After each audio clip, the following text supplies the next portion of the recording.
to Men Hurt Too, a safe space where men get to share their truth. Today, like every other Man Combo Monday, I am very excited to have a very special guest here.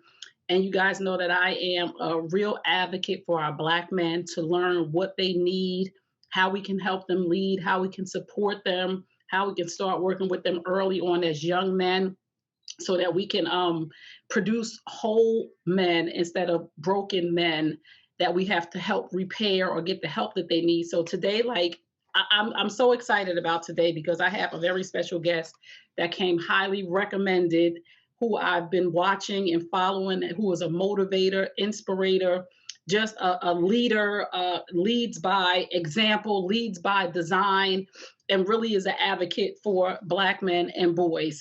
Shawn Dove's leadership mission mantra is there is no cavalry coming to save the day in our communities. We are the iconic leaders that we have been waiting for, curators of change we are seeking to see.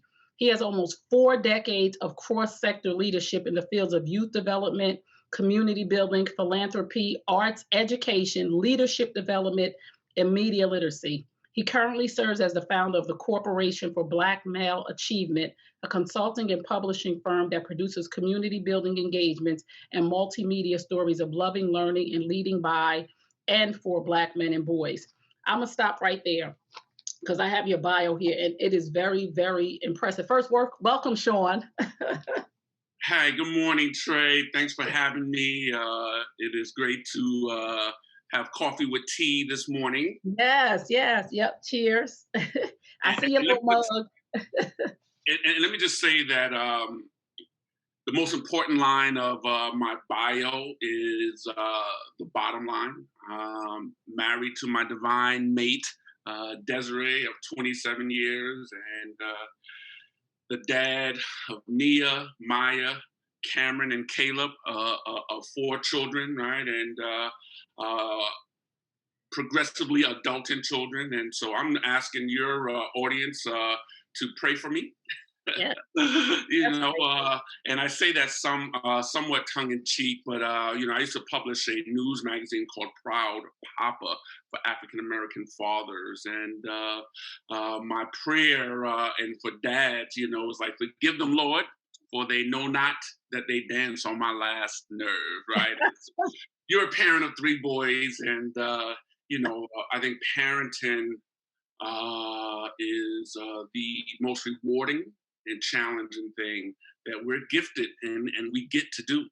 Yes, I totally agree. And thank you. You're reading my mind already. So that's synergy. Because I was going to say, I didn't want to go through your whole bio. It's very impressive. But what was most important to you about your bio? And you just broke that down. And another thing I loved about your bio is you put your education almost at the end of it instead of at the beginning of it. Like so many people put their letters in front of their names, and I went to this and I did that and I did, but you put yours last. So the first question I always ask my guests, which I think is so very important, and it just opens up our eyes to who you are. Tell us a little bit about your blueprint. Tell us a little bit about your mom and your dad. Yeah, so my mom, single mom, Deanna, strong Jamaican woman, right?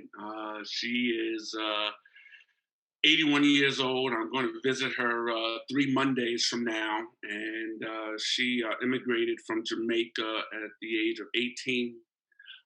She was a dancer, artist, seamstress. She used to sew my clothes and send me to school in powder blue jumpsuits. And I had this big Michael Jackson afro. And my mother and father met while they were dancing. Right, and they weren't married, never lived together, never had one day of waking up and saying good morning to my father.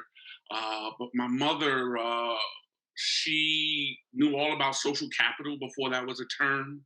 Wow. She was focused and used community, from pre-K up until the end of 4th grade. I lived with my mother on the weekends in the South Bronx, And during the week, I lived with my godmother, Lillian Smith, in Harlem on 119th Street and Lenox Avenue, because my mother was working and she was looking for childcare. And she found someone that was a big mama that took care of other kids. I don't know if you ever saw the movie Lackawanna Blues with Hills Hopper. Hmm. Hill Hopper, that was my experience. My godmother ran numbers with Nicky Barnes's dad, and so it was just really this animated environment.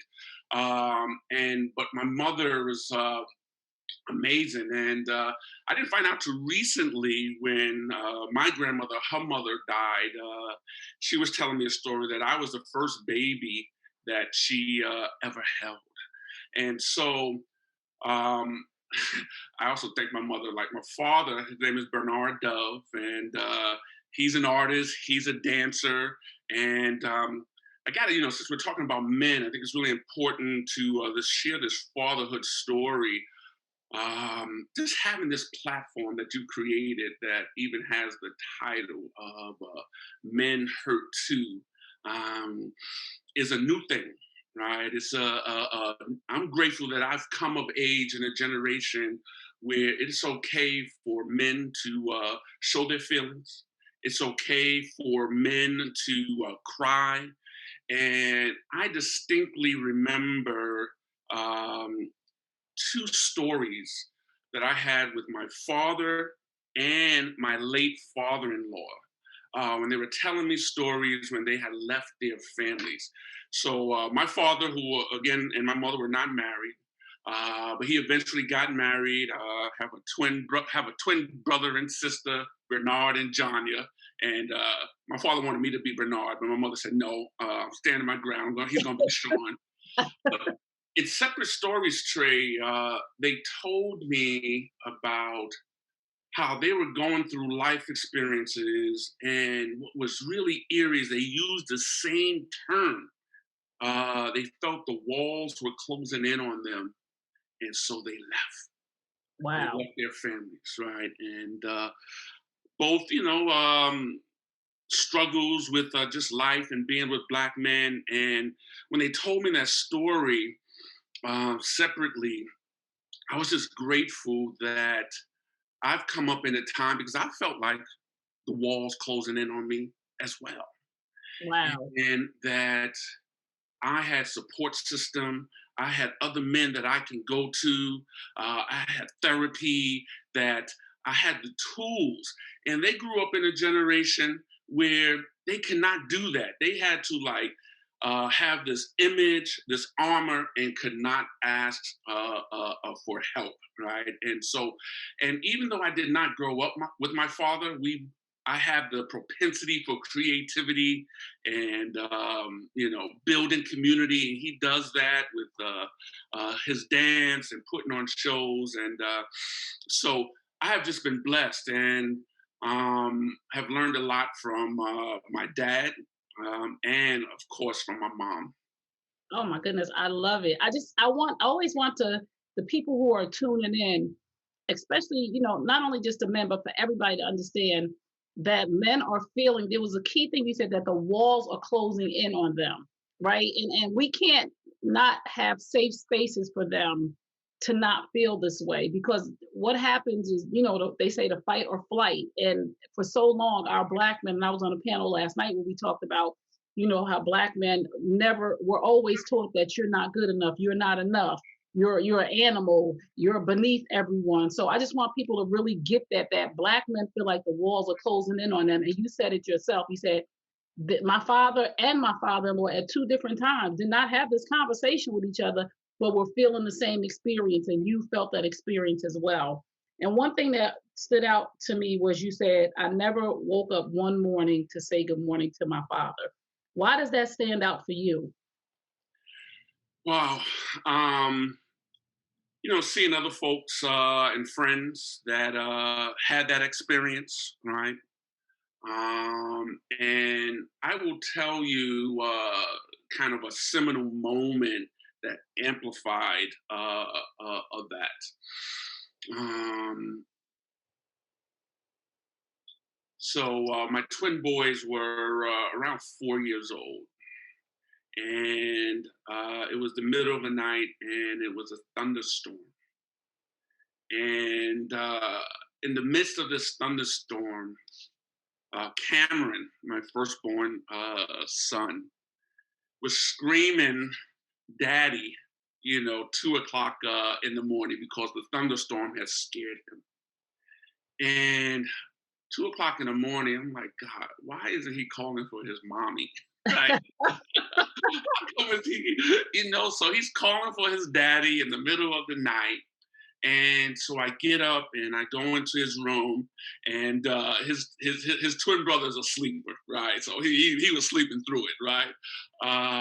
And ushed him to sleep, put him back to sleep, calmed his fears, and then I went back into the bed and I laid down and I said to myself, "Wow, I wonder what that feels like to call your dad in the middle of the night and he comes." And it was at that moment I said, "Shawn, you may not have had that, right? And I've done some reconciling, understanding. My father did the best he could, and forgiving."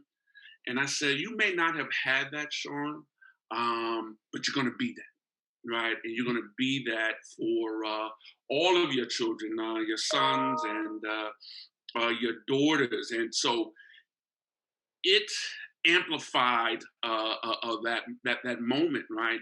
And sometimes we grow up uh, lamenting what we did not have, lamenting what we lost, and forget to love, what we do have. And Wow. my mother, like I said, she utilized social capital, and so I had a lot of father figures in my life, right? Had a really wonderful relationship with my paternal grandparents, right? Even though my mother and father never married, they weren't together, and she Wow. made sure, and they just loved me unconditionally, right? They lived in Heights, Brooklyn, and so I had examples and relationship with men, and coaches, and but I still think that there is something that speaks to, right. Father figures are important, right, but father fixtures are even more important, right. And so I think being able to live and grow up as boys in the house with a father, is impactful. And I Right. think the other side of the coin is, in some cases, I'm sure some men would agree that maybe it wasn't a good thing that their dad wasn't around. Right. And, that may sound like, wow, how could you say that? Right. And sometimes there are broken scenarios where, it's best that the dad isn't around. Right. And so, if you're growing up in a domestic violence, scenario, right? Right. And your mom gets the courage to leave and to change that scenario. Guess what? That was for the best. Yes. Yeah, Darren Henson said that on his interview. He said, what did he say? He said, God didn't take my father out of my life. He moved him out of my way. And he said him and his dad have a wonderful relationship now. His father was always hovering over him.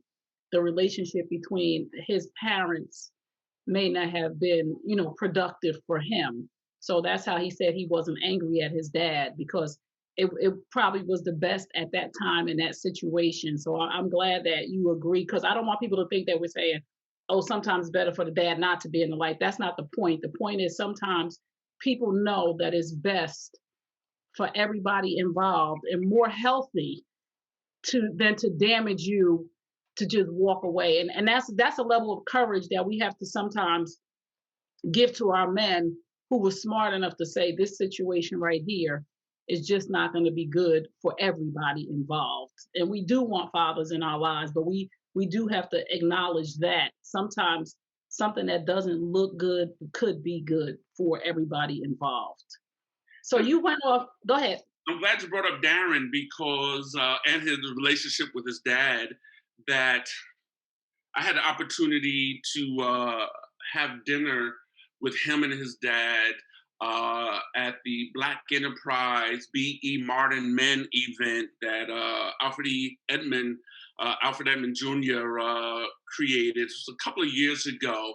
And so you telling that story and me sitting across and witnessing his relationship with his father. And I think it's really important for us to as men and as individuals to sometimes really work hard to have the long view, right? Mm, That what we are experiencing in the moment is not our destiny, right? That my relationship with my dad as an adolescent, and even in my 20s, I had to grow, he had to grow, and being able to have that a long view and us working on ourselves, right? And I think the other thing that I think is important when we're talking about Black men specifically, and I was using, the term that both my father and my father-in-law use about the walls closing in on them, right? And they were saying that metaphorically, right? But a lot of times, as Black men in America, the walls are closing, right? Cell doors are shutting. We are being criminalized and victimized. And as Black people, for us to, our resiliency in this nation is, a miracle, and that we need to celebrate ourselves, right? Because to get this far, and we look at what our ancestors had to go through, what we are still fighting in injustice and white supremacy, and as Black men in America is powerful. And what I've come to learn, Trey, is that we heal in community, right? Uh, we elevate in community. Back in the day when I was growing up, and they used to have this term static, right? If you had some beef, right?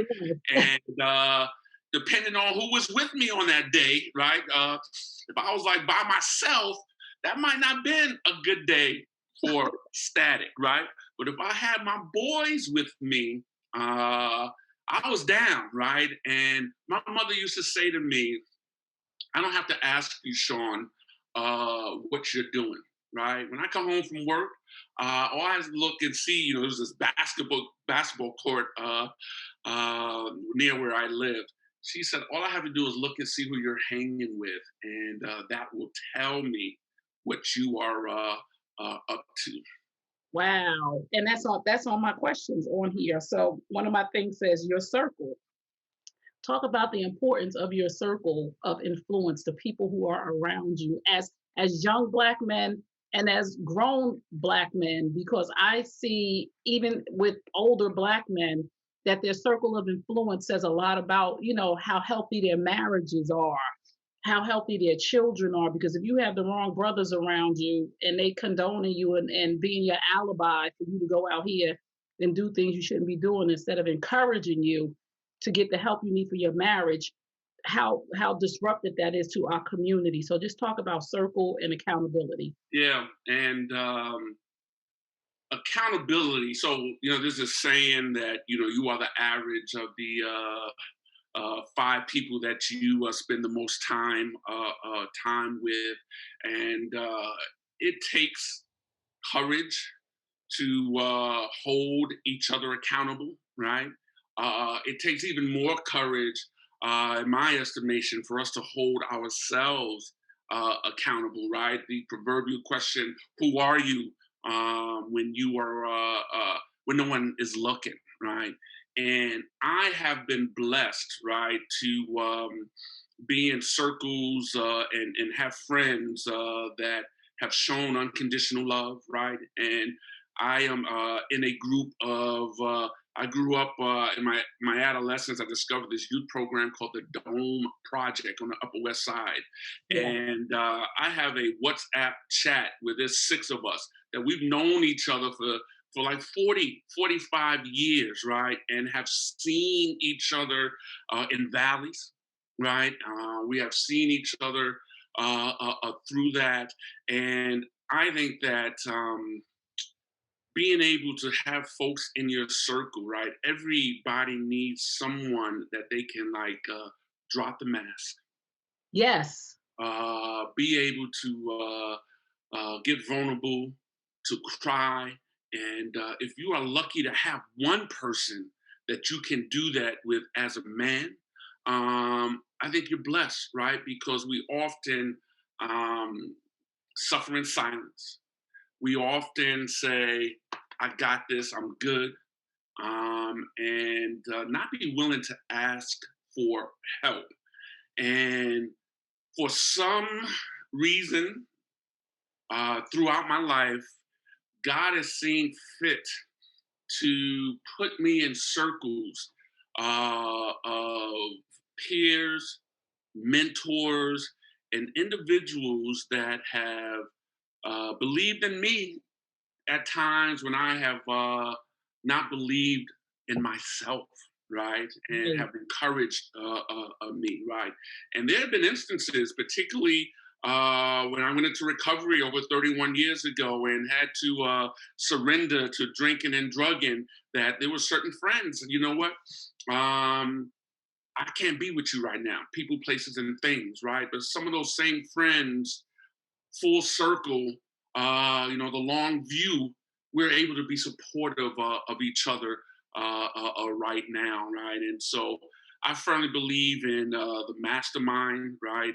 And coming together. And, the African proverb that says, if you want to go fast, go alone. But if you want to go far, go together. It's true, right? It's true, and I've had to learn. And still, I'm adulting, right? I'm still adulting. I'm going to be 59 in September. Uh, Asking for help, being Yeah. able to ask for help is like really important. So I think yes, circle is truly important. Thank you so much. If you just tuned in, you're tuned into Men Hurt Too. I'm here with Shawn Dove, and we are really talking about what Black men need from his experience, from his education, and just from him having conversations with other Black men. And that's the why I wanted this platform to be where we spoke to Black men, where they could share their truth, not what the world says. We don't want to, I don't want to contradict what you're saying or saying, no, that's not what I see. This is from the perspective of a true Black man who has walked the walk of a Black man for almost 59 years. So you talked about at one point you joined the area organization in your area, and you said I saw in the interview you said they were giving away uniforms and Yeah, sneakers. yeah. So let me tell. I'll tell that story. But before I even tell that story, I just wanted just to go back. I know that we're talking about what Black men need, right? Yes. And at its core, right? We need and want what every human being needs and wants, right? I think at the end of the day, love, safety, and belonging, right? Mm, Whether you are a Black male, a Black woman, a Black man, gay, trans, no matter whatever race, at the end of the day, we want love, safety, and belonging. mm. And so much of life's journey, um, we face the antithesis and the opposite of love, safety, and belonging, right? That Yes. takes us out of our way. So when for fifth grade, me and my mother began to live together full time on the Upper West Side. I was what you call a latchkey a kid. My mother was working, and so I had my own key. After school, I was on my own. Around sixth grade, um, I thought that I wanted to sell loose joints on the corner of 80th Street and Amsterdam Avenue, and I had catchy slogans: "Pass me by, you won't get high," and didn't need to do that, right? It was not like a survival mechanism. I didn't need the money, right? My mother was taking care of me, but circle of friends were doing it. And I remember one of my friends, Lenny Collins. His nickname was Puppet because of the way he danced, and we are still friends. All these years later, he shared that there was this youth program called the Dome Project that was giving away sneakers and uniforms. And it was in the basement of All Angels Church on 80th Street between West End Avenue and Broadway. And by the time I got there, they had given away their last pair of sneakers, right? And it was this big room in the basement, and there were all these kids and all these adults, and they were in one corner playing Connect Four, another corner getting homework help. And there was this one guy there, John Simon, who was the founder of the Dome Project. Was this white guy with this full beard and looked like Charles Manson. I was like, this is a cult. You know, it was a cult, and it was really an after-school program, right? And I eventually got on the basketball team and got my first job through the Dome. Went away to camp through the Dome. Mm. And one of the really powerful things that we used to do as a basketball team before we got on the court, we had to, in a circle, read out loud. And one of my transformational experiences was reading with the team Claude Brown's Man Child in the Promised Land. Wow. And after practice, I remember we were still hanging out on 80th Street and drinking old English and smoking joints. But now we were talking about Sonny, the main character of the book, right? And it fused this collective literacy in my life, right? And so had a really empowering, talking about love, safety, and belonging, right? And look, my mother, powerful woman, and always affirmed me. And really, sometimes you need to hear things from coaches and other folks in your life. And I remember John said to me one day, you have potential, Shawn. You can do great things if you spend less time on the corner of 80th Street and more time in the Dome, right? And I started doing that.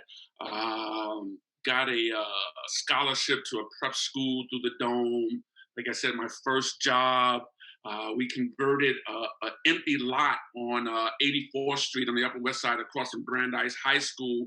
That was a vacant lot. We created a community garden, right, as a team, right? Wow. And for years, on first dates, right, I was taking first dates. See this lot here? I created this lot, and eventually came back to be the executive director of the Dome Project. You know, a young person growing up in the Dome. But when I took that job, I brought with me a progressive growing addiction to drugs and alcohol.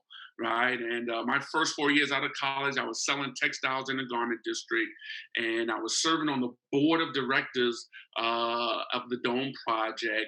And I was leading the search for a new executive director. And one night, reviewing resumes, God speaks to you, and sometimes it even sounds like your own voice, right? I heard this voice say, "You can do this job," and I was like, and I was doing very well at a young age, selling textiles and fabric in the fashion industry, and I threw my hat in the ring, right? I think that we all have a catalyst for our own healing, right? Yes. And I think that that catalyst and internal compass at the time knew that I needed to change course. And so I think my fellow board members, they love the idea of someone who grew up in the organization to come back and lead the organization. I also think they were tired of the search. And I think that definitely coming back and being the executive director of the Dome Project and me grappling with my addiction accelerated me getting help and surrendering. And I will tell you, and I'll give you a chance to ask your next No, question, no, you're good. is that that was the most important decision of my life. Right? I grew up in a drug culture, right? And at an early age, all kinds of drugs. And I remember that I had this plan that I was going to jump on the tracks at Penn Station, the C line, and grab third rail. That I thought that almost 32 years ago, that was my only alternative. That was how much pain I was in, right? And from the outside, I was the executive director of the youth program, right? This community-based organization. And that week, I went AWOL, right? And went to my friend's house, my best friend in Trenton, New Jersey. And I was going to wait till all my drugs were gone, and I was going to come back on Amtrak, and that was my plan. Wow. And that week, watching him with his newborn daughter, God spoke to me and said, I got a plan for you, Shawn, right? Hmm. Uh, and it's only going to come into fruition if you're alive. Wow. And instead of jumping on that platform and grabbing that third rail, I got on that train when I came back to Penn Station and went directly into a therapeutic community called Veritas. And that was kind of the beginning of my second act, right? And Right. one day, so, I used to be the CEO of the Campaign for Black Male Achievement. And and before that, the campaign manager at Open Society Foundations. And it dawned on me one day going to work, after I moved to New Jersey and coming in from New Jersey Transit, that I was standing on every day that very same platform. Ah, Years ago, I was going to jump and grab the third rail. And if not for that pivot, just like your mother said to you, it's never too late to make a U-turn, yes. right? And lift up your book, right? It's healing time. If not for, and Susan L. Taylor always reminds me that we have the power to choose, right? Our greatest power is the power to choose. And so I chose life and not death. And over Wow. these last 3+ decades, would not be with my divine mate, would not be the father of Nehemiah, Cameron, and Caleb, would not have poured into thousands of young people, adults, and building community. And I say that because there might be one person that's listening this morning, right?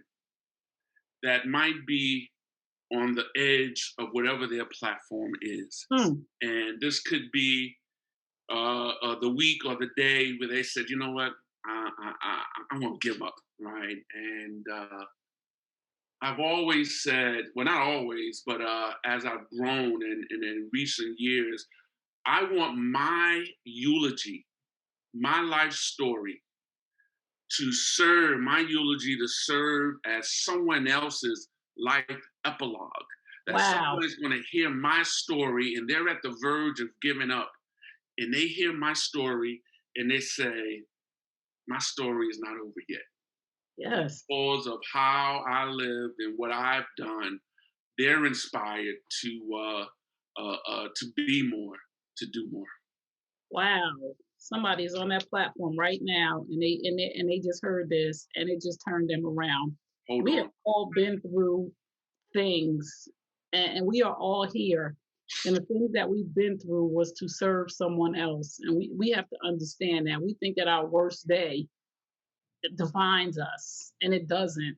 it teaches us to serve, that somebody is going, we're not alone. It's just not us.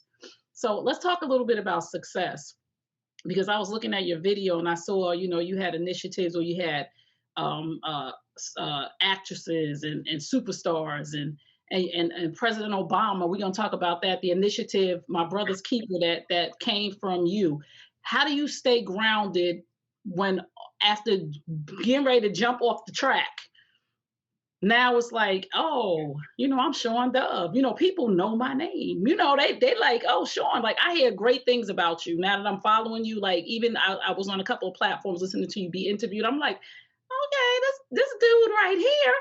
And he prayed before we came on. I do have to say that he prayed before we came on. So how do you keep that ego? And I love that you call your wife your divine mate. Listen, Lord, send me my divine mate. Don't just send me a husband, send me a divine mate, Father. But how do you keep that ego in check? Yeah, so we all have egos, right? I certainly have an ego. One of my mission mantras is to be humble as a lamb, yet bold as a lion. I remember that season when I wanted to jump on the tracks and grab the third rail. My wife keeps me humble, and I'm just grateful that I'm just wired that way, right? And quite frankly, I have folks in my life that say, "Oh, you should be more self-promoting. You should tell your story more," right? And um, I believe two things could be true, right? That you can lead from up front, and you can also lead from behind. Yes. I think that I was called to, build platforms and create spaces that lift others up, right? Mm.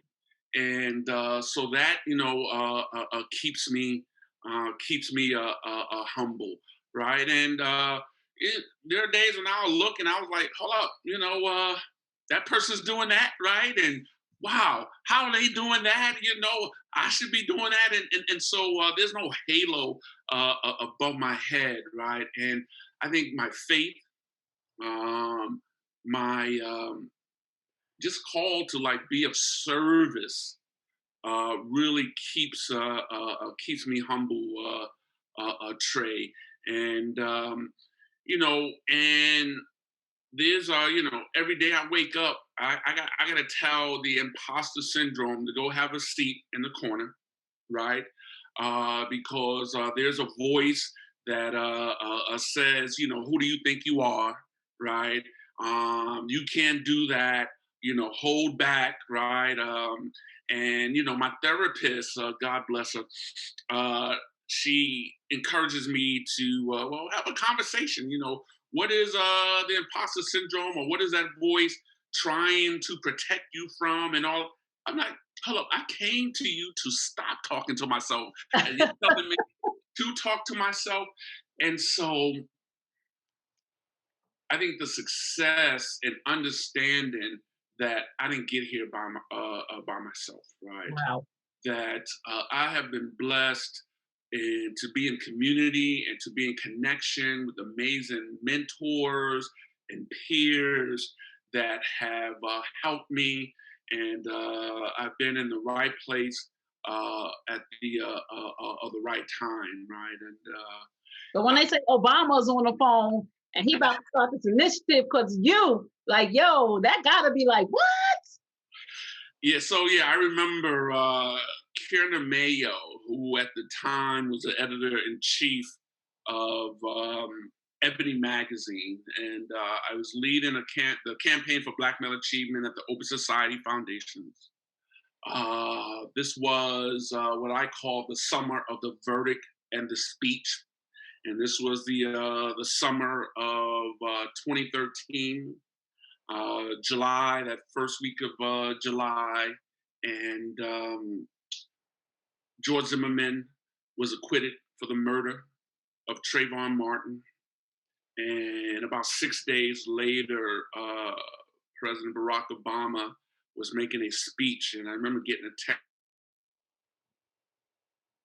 Karen, she was like, "Oh, Obama's calling you." I was like, "All right, what you pranking?" But what she meant was, when I went home and I turned on the news, was that he was giving a speech, and he was talking about his personal response and the national response to this acquittal. And when Trayvon Martin was first murdered, um, President Obama said if he had a son, he would look like Trayvon Martin. Mm. And during this speech, he was saying he was Trayvon Martin 35 years ago. And he began to say some things that many folks, progressive folks, that were waiting for him to say, that, this nation needed to shift its perception of black men and boys, and we needed to invest, right? And that was a moment, a catalyst of the My Brother's Keeper initiative that he launched. And because of relationship, Joshua Dubois, who at the time was his director of faith-based and community partnerships. 2 days later, we were, and I say we, Rashid Shabazz and I were in the White House, just having conversations. And this battle continues, Yes. um, because Trayvon Martin, thank God for social media, right? And thank Yes. God for activists and black women standing up and uh, declaring Black Lives Matter, but using social media and our phones to tell the story to the nation of what's been happening to black people and black men for centuries, right? And what we are dealing with now, right? Thank God for the courageous spirit of Mamie Till, who Yes. in 1954 said, "We're going to have an open casket, and we're going to show the nation what hate and racism and white supremacy did to my son Emmett," right? And Yes. in 1954, those grotesque, horrific images of Emmett Till in the casket was the tinder that ignited a growing civil rights movement, right? And I was blessed to be born in 1962 in the cradle of the civil rights movement. And I Yes. think what we are experiencing now is another ignition of change, right? The murder of George Floyd, and Darnella Frazier stood curbside in the heart of Minneapolis, and on her phone filmed the murder of George Floyd, right? I think that the ancestral spirit of Mamie Till was downloaded. That was traumatic, right? Yep. Yep. And that ignited change. But people talk about a racial reckoning, right? I don't think we're there yet, right? I think it's a further revealing. I think that a reckoning, when we started seeing reparations, dramatic police reform, um, Yes. and I'm not minimizing all that has happened in the last year, right? Since the murder of George Floyd, Breonna Taylor, and so many, um, we've seen a backlash, right? January 6th, right? It's a backlash, right? Yes. Just this weekend, the former vice president talked about America is not a racist country, right? And our inability, uh, you know, we do a good job looking out the window as a nation, Mm. but a very bad job of looking in the mirror, Wow. right? And our refusal as a nation to look in the mirror and tell the truth of who we are. And yes, there's some beautiful, amazing things about this nation.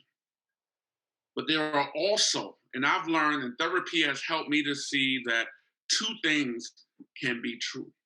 Um, yeah, this is a great nation, but the nation is also rooted in hate, genocide, white supremacy, and our ability. We got to reconcile that before we Right. before we get to a reckoning. And I just triggered myself with one thing about the two things can be true. And Hmm. it's important about when we talk about healing, and we've normalized trauma in the Black community. That, oh, that's just part of the Black experience, right? Which is doesn't have to be. And over the last couple of years, Trey, I had to reconcile, right? Some trauma, reconcile trauma in my life. Yes. For years, and this is in my book, this story in my book that's coming out on August 28th, I Too Am America on Loving and Leading Black Men and Boys. For years, I used to have what I call my Harlem resiliency story, right?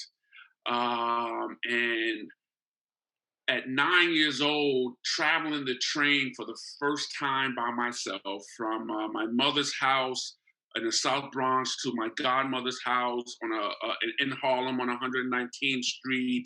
It was a couple days after Christmas, and for some reason, one of the number runners and hustlers who came through my godmother's apartment thought it was a good idea to give me a fur coat Oh, for Christmas, and I'm traveling, and I wanted to prove that I could be responsible, right? And so, long story short, on the way back from my godmother's house, instead of getting on the uptown side on 116th and Lenox to go back to the Bronx, and I remember the plan was when I got back, we were going to go see a James Bond movie, and I got on the downtown side. And I was programmed to see 125th Street the next stop, but then I saw 110th Street. And oh, all I had to do was walk across the platform, but then I froze. Doors closed, train started traveling. It seemed like an eternity. Next thing I know, the doors open, it's 96th Street. And I get out. And instead of asking for help, I get out and I was like, oh, I'm on 90. Let me walk back to 116th and Lenox and start my journey all over. I didn't realize I was on Broadway and not in. Walked all the way back through Morningside Park. Talk about God. This God was guiding me. right. Got back to the platform, and then I was victimized by someone who saw this boy in a fur coat and abducted and survived it, obviously, right? And for years, and I could have wound up on a milk carton, right? Right. Wow. Uh, could have wound up sexually molested.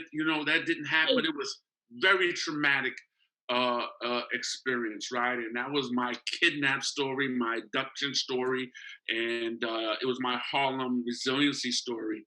And it wasn't until a couple years ago, in a small circle of trust and sharing, that I realized, yes, that was my resiliency story, but that was also trauma.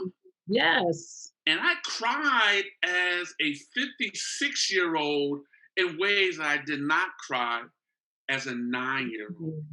And Wow. did work and have been doing work in therapy around that and how it shows up with me wanting to prove that I'm responsible, not asking for help, and realizing that two things can be true. Yes, Shawn, that was your Harlem resiliency story. You showed amazing resiliency, but it was also it was trauma. And what I did this year on Resurrection Sunday, uh, I gave myself the gift of healing, and I reenacted that story. That Mm, day, I drove to the Bronx to 174th Street and Bryan Avenue, parked in front of where I lived, and I did that trip again. Wow. And on the way back, I went to my stoop on 100 West 119th Street. And on the way back, instead of getting on the downtown side, took a picture, crossed the street on Lenox Avenue, Malcolm X Boulevard, and got on the uptown side. And as I waited for the train uptown, it was literally Big Sean and Little Sean on that platform. Oh, wow. And I was able to say to Little Sean, it's okay. You made a mistake. Forgive yourself. Mm, I got you.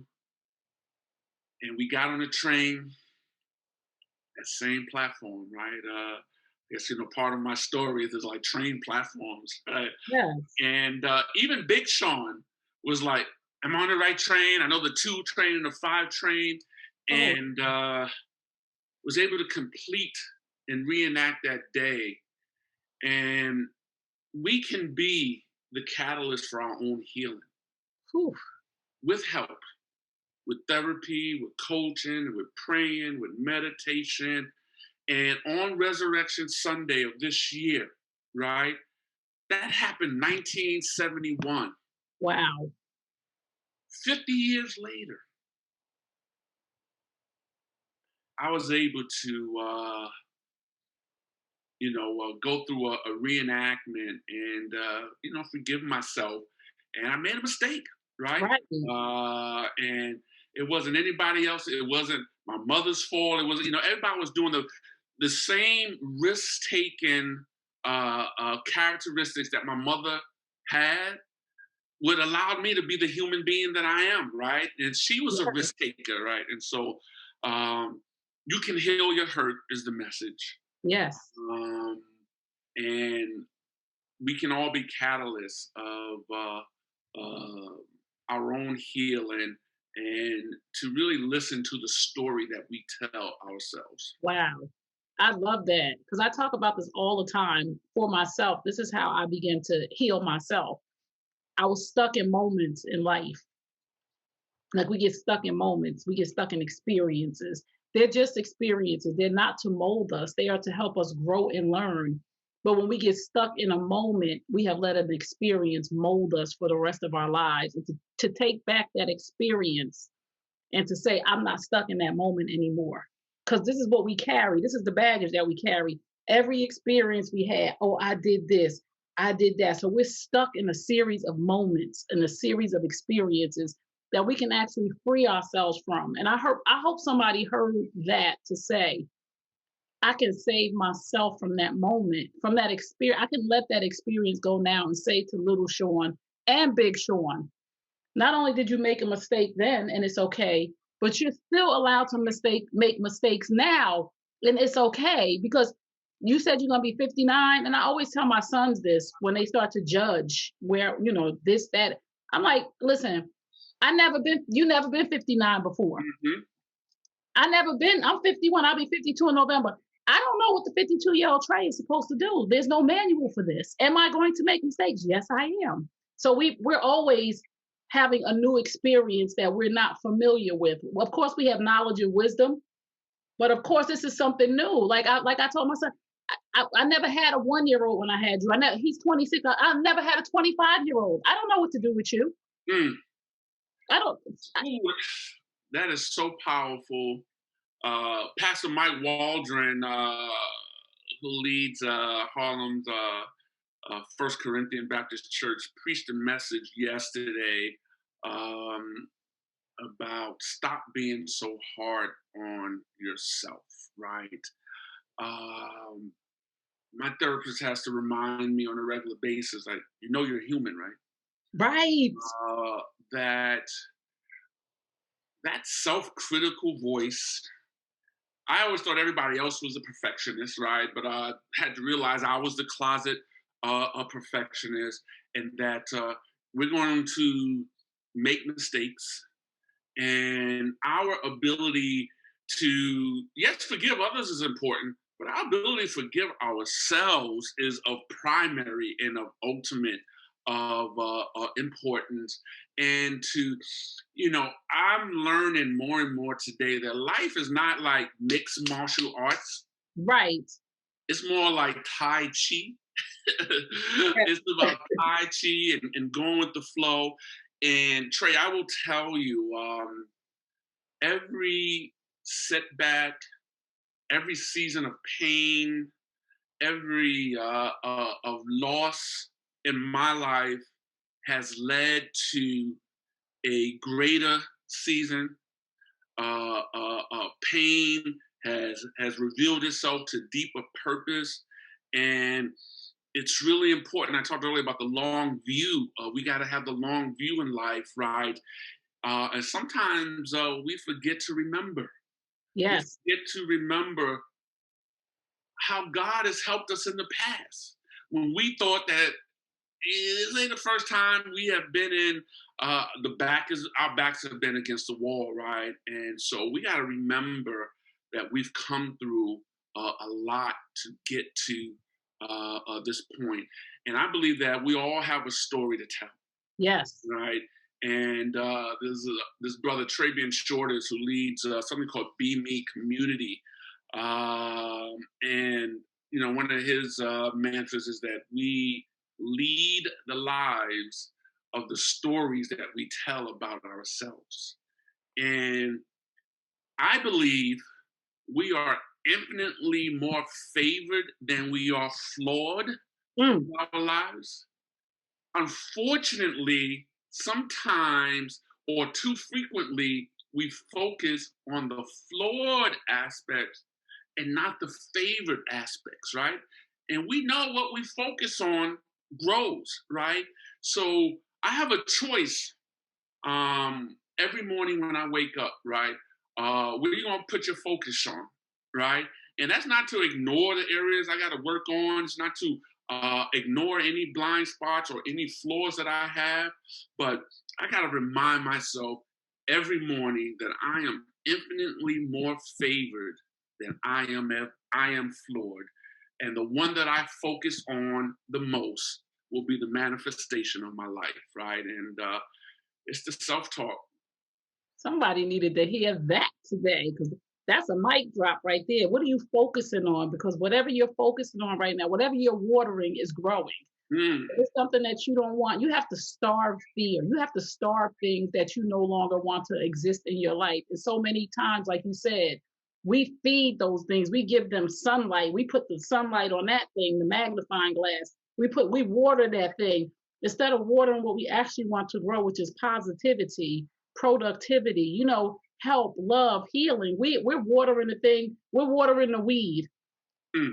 and it's strangling the flowers. And we have to be mindful of that. Well, I want you to just tell the men and the young boys. First, tell us, because we got like 4 minutes left. I could go on with you all day. First, tell us, what do young men and men need, like right now? Because we don't know. Yeah. So I want to go back to what I said earlier. I think black men, boys, and men, black men and boys, we need love, safety, and belonging, right? We How do need, we do that though? How do we hear the words? I want to give you that. I don't know how because I'm so used to you saying as soon as you jumped out, as soon as my boys jumped out and the doctor said it's a boy, I had these demands and these expectations of them. How do I give you those things that I just have never been taught to? yeah, and that's one, loving yourself, right? And I would imagine that as you have grown, as you grew as a mother, and as you grew to love Trey more, you were able to give more of a loving environment, right? For me, I think when I think of love, I think of my faith, right? And that I'm created in God's image, and some of it is like when you're able to have the power of choice. And unfortunately, children don't have that power of choice. It's loving environments, right? But it's never too late no matter what your experience has been, to put yourself in loving experiences and begin journeys of loving. And how I began to do that is, particularly in recovery, is to be in, like I said earlier, we heal in community, right? And so, how do we uh, put ourselves in relationships, right? And we all know, how do you feel after you leave hanging with somebody or being with someone, right? Maya Angelou said, people will forget uh, what you have said or what you have done, but they will never forget how you made them feel, right? So, one, we got to stop volunteering and putting ourselves in scenarios and in relationships where we feel less than and where we feel less than loved, right? For me, journal writing has been an essential tool since my adolescence, right? And mornings and writing and meditating and praying has been really important. And this whole trust factor, right? That we have got to take risks as men to risk vulnerability. Uh, my brother Jason Wilson has a book called Cry Like a Man. He's also coming out with another book. And he's based in Detroit. And he tells his story and the hardships, but he works with boys across the nation, but specifically in Detroit, about us dropping the mask and getting emotional and freeing ourselves from emotional incarceration, right? And so some of that is active choices and who we are deciding to spend time with. Uh, the pandemic has accelerated the and demystified getting therapy, right? Yeah. I say, particularly in leadership position, but all like if you don't have a therapist, an executive coach, and a mentor that you are asking for help and getting help with, life is challenging. And as a black man in America, you're gonna tell me you don't need therapy? I don't know. I don't care if you went to Yale or jail, right? The black man in America, um, therapy is not about fixing you, right? Mm. Therapy is about discovering uh, tools and new ways to live and to go within, right? And I know that we only got a couple of minutes, right? And being intentional about seeking internal and intrinsic validation and approval, not external validation and extrinsic validation and approval. Brother Melvin Miller, who Valerie introduced me to, she introduced me to you. He did a retreat for the Campaign for Black Male Achievement. He said one line to us. He said, and I know he was talking to me. He said, "You have nothing to prove, only gifts to share." Mm. And if we can free ourselves from the pressure of proving, performing, and realize that God has given us gifts that are aligned with our purpose to share, right? And yes, it's easier said than done, but the first thing is like that question, right? All right, do I have 30 seconds to that? Just lift up 5 questions that I You have as encourage. much time as you want. Okay. For the brothers that are listening, right? If you're not a journal writer, I encourage you to get a journal, start journaling, and begin the process of asking yourself these 5 questions. Question number 1: what are you doing about your purpose? We are all unique individuals and are put here for a unique purpose, right? And what are we doing with our purpose, right? Sometimes we're so scared of it, we run away from it, right? What are you doing as, what are you doing with your privilege? and we have privilege as gender. Our gender is a privilege that we woke up. That you even have the internet to be watching this right now. Sometimes we minimize and don't realize that we do have privilege. What are we doing with our privilege? What are we doing with our power?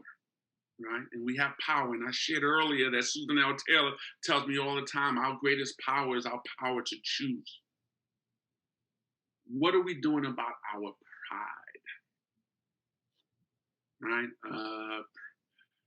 Pride comes before a fall. What are we doing with our pride? Right? And you talked about ego earlier, right? And our pride makes us make some stupid decisions, some self-sabotaging decisions, and write down, where are we being prideful? How is pride showing up, right? And the last thing is, what are we doing about our pain? What are we doing about our purpose, our privilege, our power, right? Our pride and our pain. And spend some time writing about it, spend some time talking about it. And I also heard Jeff Johnson talk about this. And he says he has a brother that he gets with that's really close in his network. And they come together weekly and they challenge each other. How are we as Black men unconsciously perpetuating systems of white supremacy, misogyny? How are we, sometimes one of the hardest conversations I've had recently has been with some sisters that in love and in the spirit of unity said that the campaign for Black male achievement indirectly and this recent work that and the movement for Black male achievement, here are some ways that we have perpetuated misogyny, perpetuated, and being able that was hurtful, right? That was not the intent. And our ability to have these kind of conversations, there is so much to divide us. There is so much to divide Black men and Black women that we have to be intentional about having uncomfortable conversations, being willing to grow, being willing to listen, right? And that's what I think the pride and the privilege comes in, right? And I want to just thank you. One of my mission mantras is that we have to become masters of our own media, right? Yes. And tell our stories. And you are doing exactly that with this platform. I want to encourage your viewers to go to my website, dovesoars.com. I've just transformed the campaign for Black male achievement into the corporation for Black male achievement, which is a limited liability company whose purpose is to curate community building and leadership development experiences and engagements that elevate stories of loving, learning, and leading by and for Black men and boys, and with a special sweet spot, not exclusively, but a sweet spot of focusing on Black young men between the ages of 18 and 25, right? Life is in the transitions. And I am seeing in those transitional years work that needs to be done, right? My own sons and fathering with my own sons and my daughters, those years are it's all critical. But that's kind of where I'm zeroing in and focusing in. And the book that we're publishing and that's dropping, co-written with Nick Childs, pre-orders are available. Please go to the website and pre-order. 8/28, the book drops. And we're also are publishing something called The Graduation Gift. a postgraduate guide to purposeful living Mm. that I'm collaborating on with a few other brothers. You talk about the circle, right? And a few other brothers. And so stay tuned for that as well. So I'm just gifted to pour out, right? And help to create platforms where others can shine their light as well. Yes. This was so awesome. Like Val was right that you are an awesome and amazing leader, husband, father, friend, black man, and just thank you for being vulnerable and sharing things that a lot of black men have been taught not to share. And just to give another black man the courage to share his story. Because what black men need is an example of what that looks like for someone to sit up here and say, I go to therapy, for Mm, another black man to sit and say, "Yeah, I did drugs, but I'm not doing them anymore." For a black man to say, "I've started an initiative." For a black man to say, "I have a website." For a black man to say, "I have a healthy marriage that I choose to be in. I'm not here because I have to. I'm here because I love my wife and my children." And that's normal. For a yeah. black man to see that dysfunction is not normal, that a functioning family is normal and it's possible, and I love it, and I'm smiling, and I sit here and I love my wife and I love my children, and we're not in the house fighting and bickering and arguing and yelling and screaming, because so many of us come from that, Shawn. So many of us come from that, and we don't know how to disconnect from that, to think that, oh, Shawn, we'll really believe when somebody comes on a platform and say, oh, my life is this and I'm going through that and nothing's good. But we'll sit here, so many people will sit here and question and say, yeah, I wonder what's really going on in his house, because dysfunction is normal to them. No, this is what's going on in my house. Not saying that it's perfect, but this is going on in my house. And we're human. Right. Perfection does not exist. And I think one of the biggest things for me is like growing in self compassion, right? I talk about giving myself a break, right? And in my younger days, my nickname in college was the Love Dove. So you can imagine, right? That there's this progression, right? And you even talk about it in your book, right? It's healing Yes. time, right? That we're in different stages in our lives. God said, I got a plan for Shawn. I need to give him his wife, the mother of his children, and his mistress, all in the same woman, right? And I tell it, I'm human, I'm a man. I tell my friends, I say, if you see me running down the street 100 miles an hour, don't look at where I'm running to. Look at what I'm running from. Woo! Right? Look at what I'm running from. And so we need to self-awareness and how and where the kind of scenarios we place ourselves in.